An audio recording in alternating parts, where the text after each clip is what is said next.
A man of God helps you depend on God, not on him. A man of greed wants you to depend on him so he can extract money from you. A lot of so-called prophets today charge people money for ministry. The more you pay, the more they pray. Today, many churches and prayer camps charge money for what they call consultation. If you give $50, you get a prayer. If you give $100, they will lay hands on you and anoint you. If you give $500, they'll fast for you. And if you give $1,000, they will prophesy and see a vision for you. Nonsense! Anybody who charges you for prayer or ministry is in error. Mark my words. A day of judgment is coming on the false prophets and the fake pastors in this land. They tell you, buy this anointing oil, buy this holy water, buy this prayer cloth. Do not be deceived. Jesus never sold any miracle, and neither did the apostles. We have to get back to the place today where we depend on Jesus and Jesus only. The cult of celebrity pastors must end.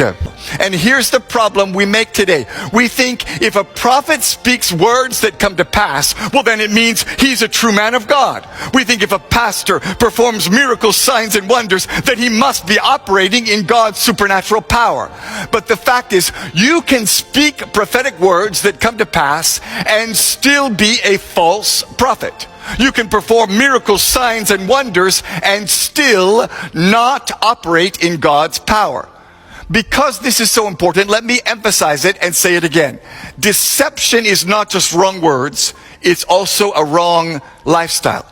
A false prophet may have the right words and even predict things correctly, but if he has a wrong life, he is a false prophet. There's a pastor in Tanzania who said, because I'm anointed, my feet cannot touch the ground while I'm preaching.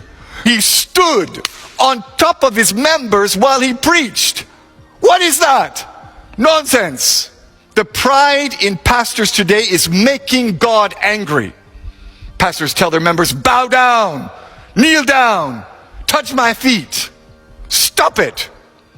Jesus and only Jesus must be glorified. A few years ago, Pastor Rabalago of the Mount Zion General Assembly in South Africa was spraying Doom, super multi-insect killer, in people's faces to cure their sickness. Pastor Light Monyeki of the Grace Living Hope Ministries commanded his congregants to drink rat poison as a demonstration of the power of faith. They died shortly after visiting his deliverance service.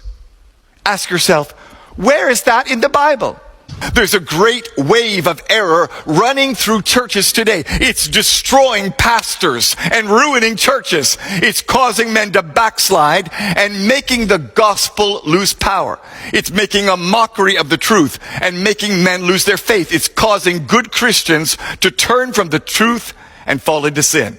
And the fact is, Jesus clearly tells us it will affect many. Many false prophets will come. Many men will be deceived. And friend, you need to know today that the greatest challenge for us as Christians in the end times is not persecution. It's not economic collapse or uncertainty in government. The greatest challenge we face today in the church is spiritual deception.